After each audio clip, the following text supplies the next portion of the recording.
In any case, it's time to get back into the randomizing portion of all of this. So I believe up until right here is done. So let's adjust the numbers accordingly and see what we get. 1. Harem in the Labyrinth of Another World. I hear there's fucking in this one. Let's see if we get to that point. That's right, bitches. The Isekai Bell is back. And this show is not very good. I watched the first episode of the Harem Labyrinth show. Might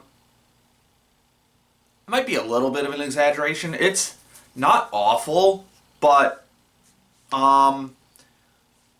there's three things in this first episode that make me not really want to watch more of it. The first thing that I noticed is that it's really not good at implementing its game mechanics structure socially, because this is a guy gets transported into, or his guy playing a video game comes to life, kind of isekai. And there are several sections of this first episode where they just like flat out explain stuff like it's a video game, and it's just not interesting. It's just so inorganic and it feels artificial and just not fun. It doesn't feel like an interesting world that this guy's fallen into, aside from the sex stuff. Which brings us to reason number 2, the sex stuff. This is a show where the main character earns money so that he can buy a slave to have sex with. I don't think I need to point out why that is a bad idea for a show. Now, if this was a hentai, by all means. But this is a full-on TV show.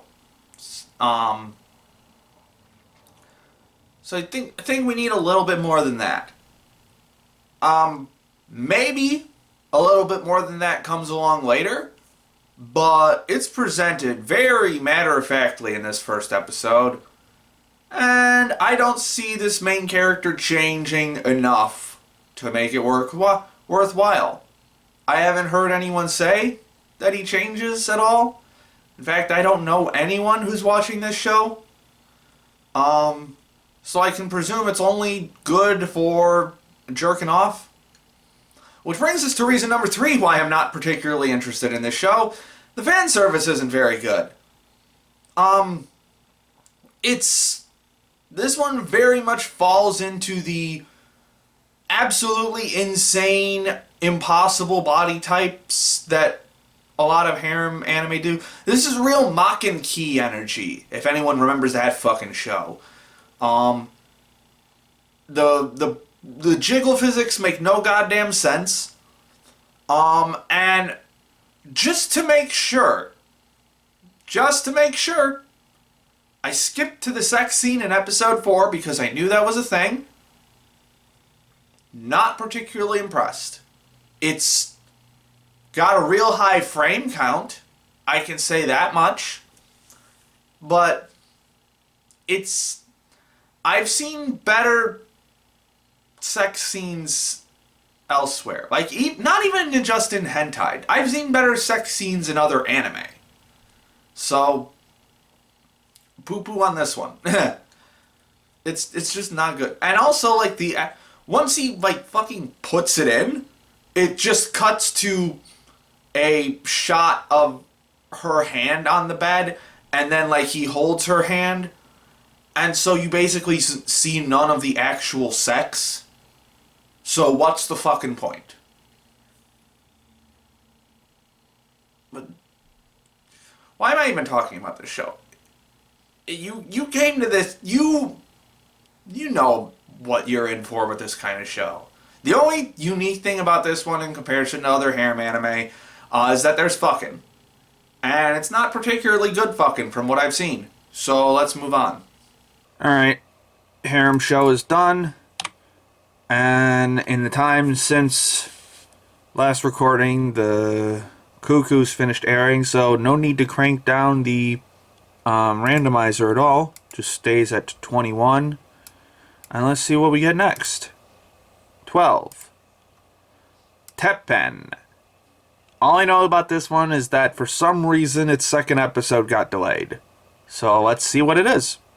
Well, I understand why the second episode got delayed. And no, it's not for the usual reasons of the anime industry currently falling apart. But we'll get to that. I watched a little over an episode of Teppen. It's fine. Very mild comedy in my opinion. I mean, it is just a straight comedy series. Although apparently it's about a group of girls trying to do manzai comedy, which is like that duet comedy you see a lot in Japan. Although in this show they do it in trios. And it's a particular style of comedy that I just don't care for. It almost never makes me laugh because the punchlines are just so obvious.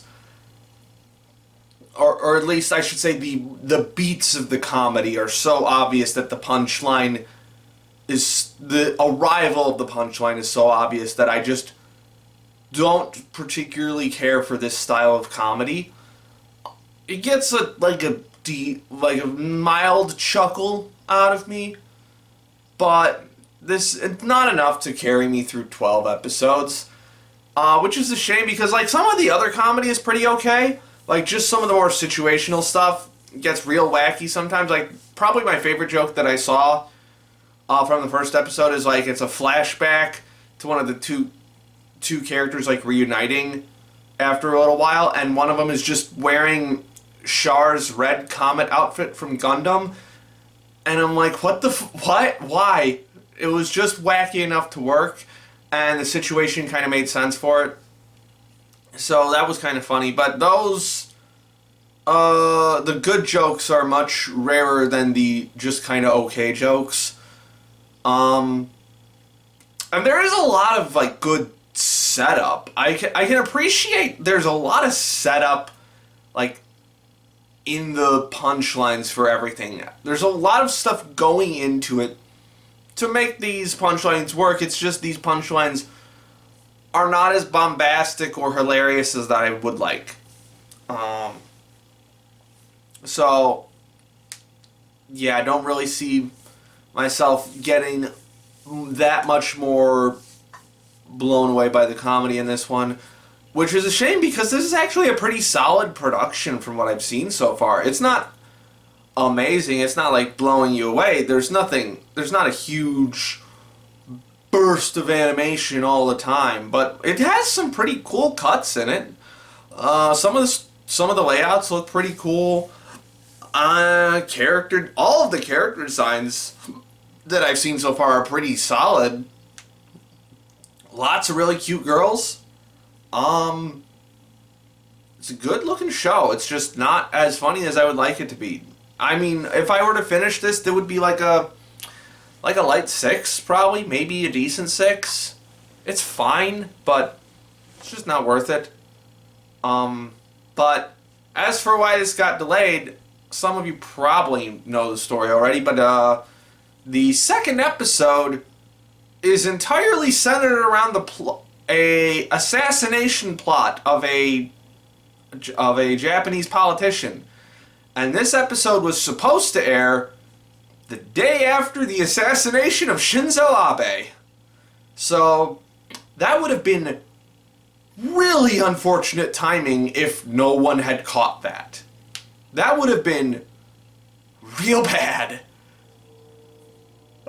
So I find the timing of that a lot funnier than a lot of the jokes in this show. But yeah, I'm not gonna not recommend it, but if you're out of comedy anime to watch, give this one a shot, I guess. But I don't see myself finishing this anytime soon. All right, taking Teppen off the list. Let's crank down this random number generator. See what we get next. It is 19. Yoru wa Neko to Issho. This is a short series, I believe. Let's give it a shot. Alright, I just watched all of Yoru wa Neko to Issho, which I believe the English title is Nights with a Cat. Decently fun little short series. All the episodes are 2.5 minutes, and there's 16 episodes, but really there's only a minute of content in each episode. Like, it gets a full ED for some reason, so really it's only 16 minutes of content, so I figure, like, why not? Let's just burn through this. And it was decently fun. This is part of a surprisingly growing subgenre of anime shorts that I like to call animals doing animal things. Or more specifically, pets doing pet things. Like, there was one, I think last year, where it was like an everyday life with a dog and a cat or something, which I just didn't care for. I generally do not care for these kinds of shows because the humor is usually super basic and super obvious observations, and that's not necessarily untrue with Nights with a Cat. It's the very basic ideas of, like, ooh, the cat is squishy, the cat is annoying, it's hard to take pictures of a cat, stuff like that. But I think just the general presentation of the jokes, like the timing, the framing, and surprisingly the lighting, made this a lot more interesting than the rabble that surrounds it. Like, in particular, I think episode 3, I think, which is the one where he, like, the cat knocks a glass of water off the table. Like, it pauses on him and, like, kind of ramps up this rumbling, like, eerie sound effect, and the lighting gets a lot harsher on the cat, like very ominous lighting on the cat before he pushes the glass of water off the table. And then in episode 11 it does a similar technique, where it adds just a little bit of cinematic flourish to heighten the jokes, which very much appreciated when the humor is this basic. The animation's not super impressive, but I mean, for the kind of animation it is definitely a step above what I'm used to. Like, there actually is animation in it. Some of it is just like pretty basic rigging and stuff, but it actually does have like animation, like drawn out animation, decently spread throughout each episode. So it's not the worst looking thing. Plus, I think the character designs are actually pretty solid. Especially the design for the eyes was kind of interesting. Almost Scott Pilgrim-y, kind of. So yeah, this was a fun one. If you got like 16 minutes to spare and you like cat humor, give this one a go. It's all free to watch on YouTube. You don't even gotta torrent it. Just give it a go. Alright, Nights with a Cat is complete, and we're gonna put you right here. Can't believe I'm putting it above the fucking Ruby anime, but I mean, I already gave all my thoughts on that, but you get a light 6. This was fine. This was a fun little show. Oh, hi there, it's Ember from the future. Apparently this show decided that it's not finished airing. Not sure what I'm going to do about it with the list. I'm probably just going to take it off and move it down until it is finished. Who fucking knows? Anyway, back to the list. Now, let's see what we roll next. Crank this down, and what do we get? 16. What is 16? What do we got here? Yurei Deco. This is the new Science Saru anime about internet stuff. Let's see how it is. Okay, so I think I watched about half an episode of Yurei Deco. It's just not all that interesting. Like, I mean, I'm sure it will have a lot of interesting ideas later on, but, like, there's nothing about this particular social media study that grabs me. There's no real good hook for it. Like, it's got the very obvious, everything's based on likes now, except they call it love in this. But it doesn't really seem to be doing anything all that unique with the concept of, like, popularity and parasocial relationships. And again, I'm sure it might develop something later on, but there's really... It's just super face value, obvious, makes you think stuff right at the front. Like, Gotchaman Crowds is doing it better. Mamoru Hosoda does it better both with Summer Wars and Bell. Just the idea of social media and the online space. Speaking of the online space, one of the things that kind of just clued me into, like, the lack of forward thinkingness, I guess, is like there's an online teaching environment that a bunch of people are like doing like in a virtual space, and it's just like a circle in like a circle floor with all the desks on it and then a whiteboard, and then just like a blank void like the fucking hyperbolic time chamber, which is just so uninteresting.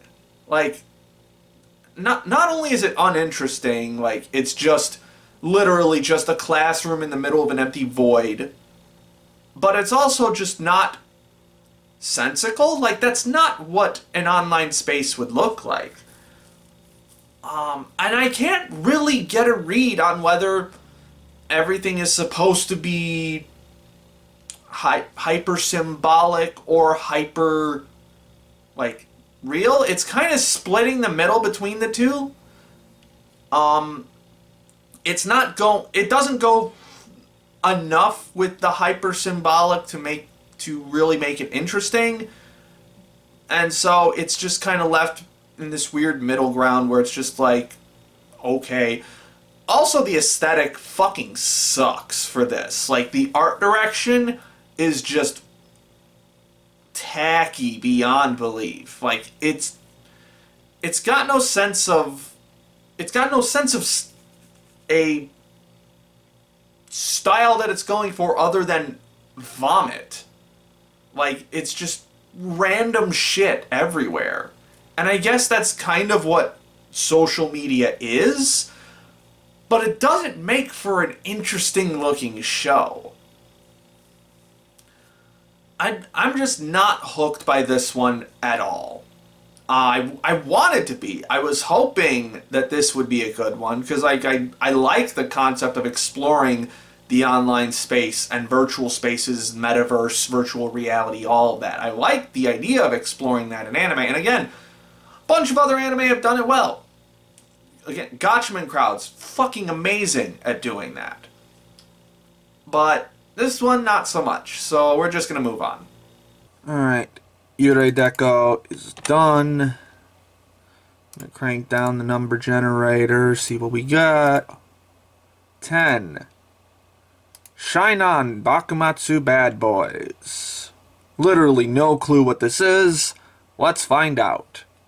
You know, one of these days I'm gonna actually do research and find out what exactly the Bakumatsu era was.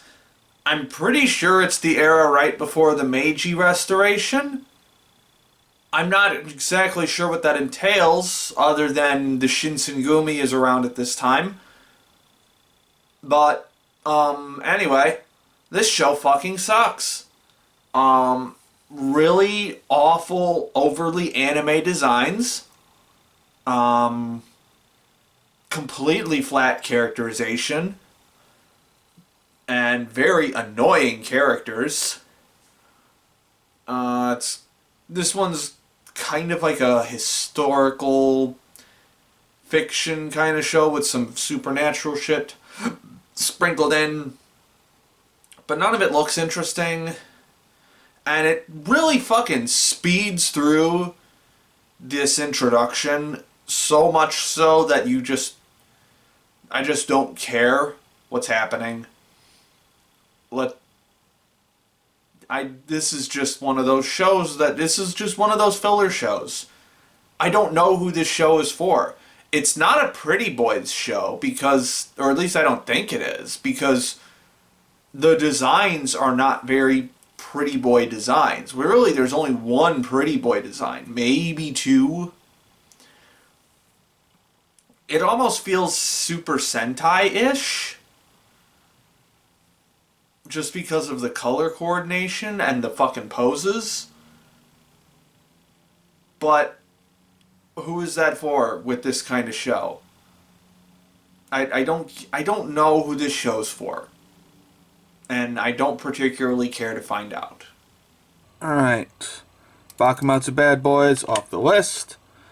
And I think it's time to jump down to one of these end cap shows. And up next is Shadow's House Season 2.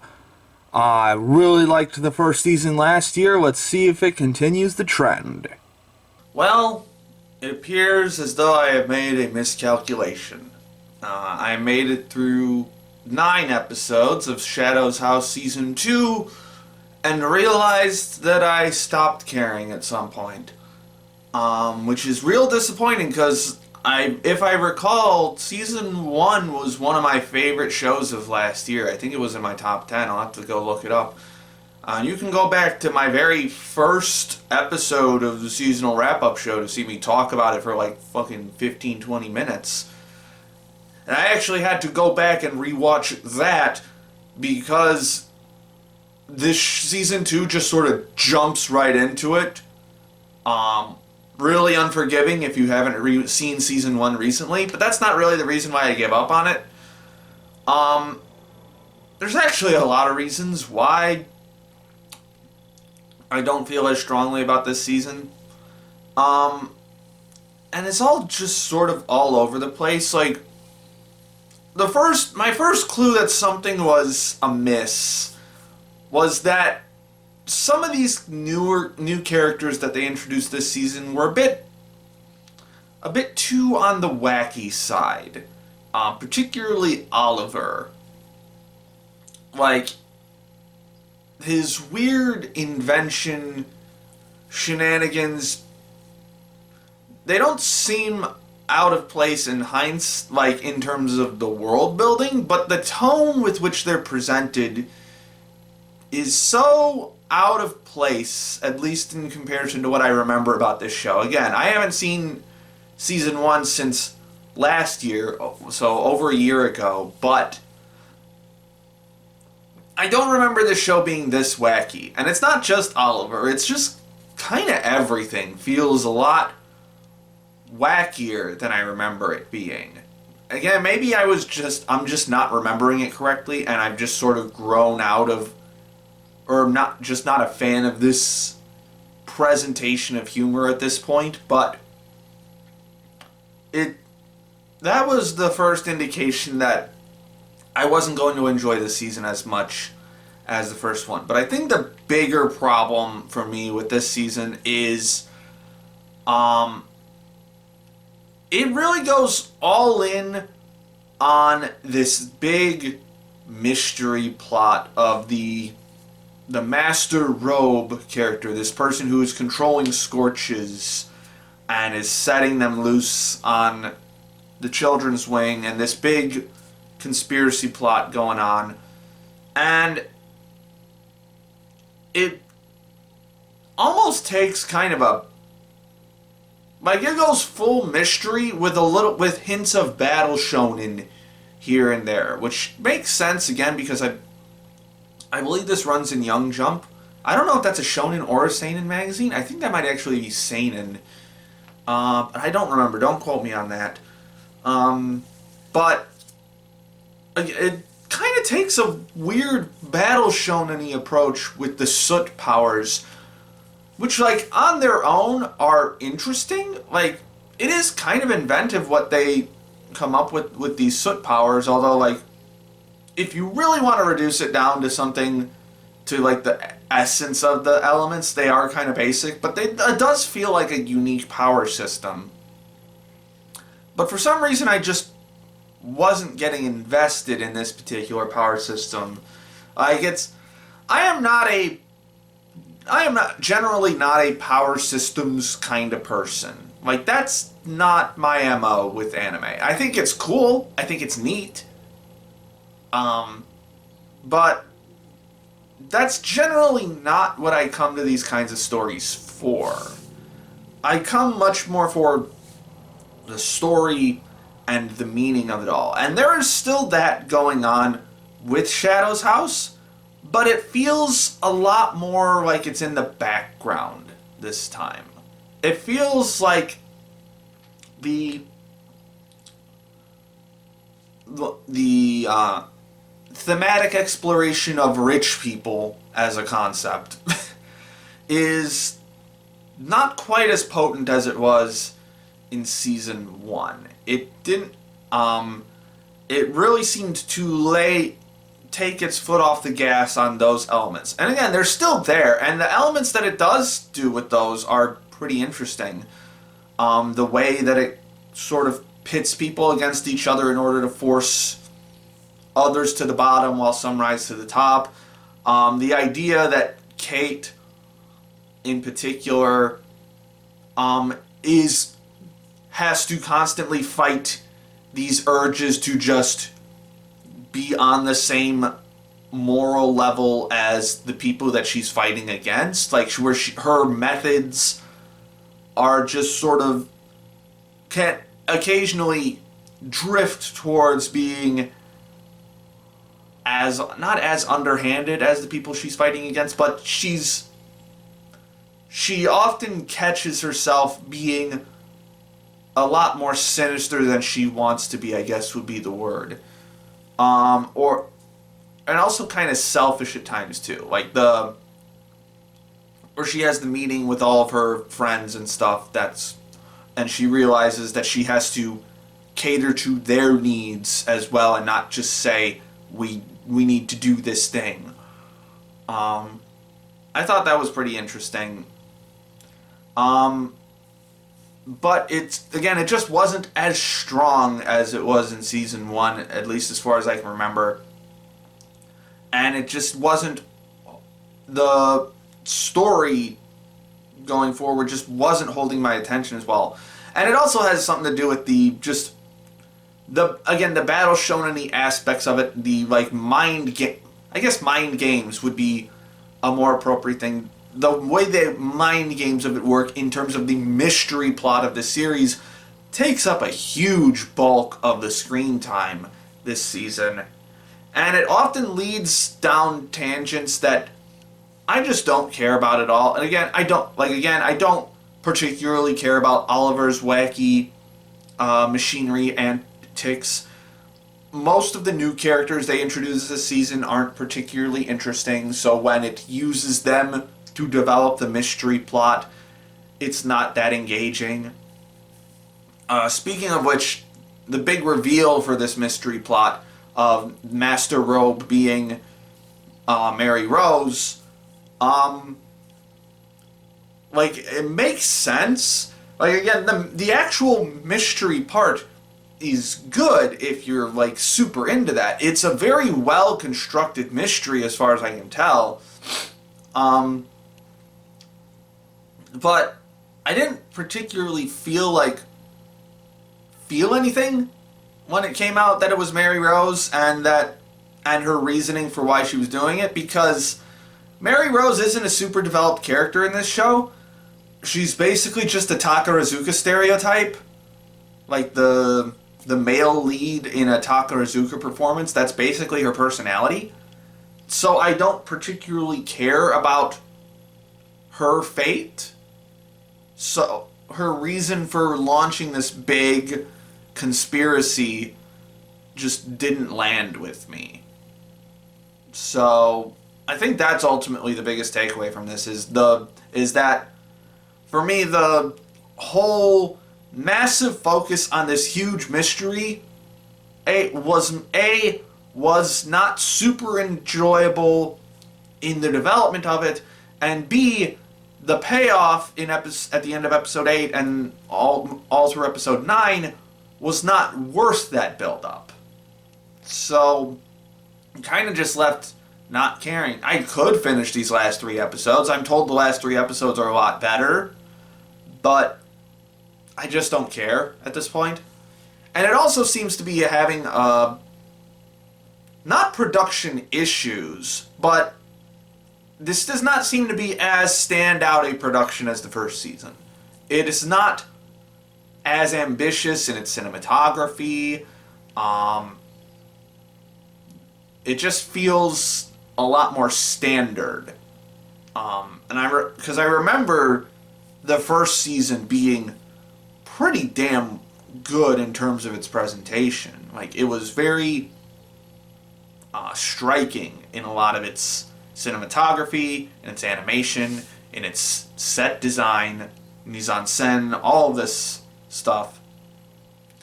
And season 2 just feels like a step down.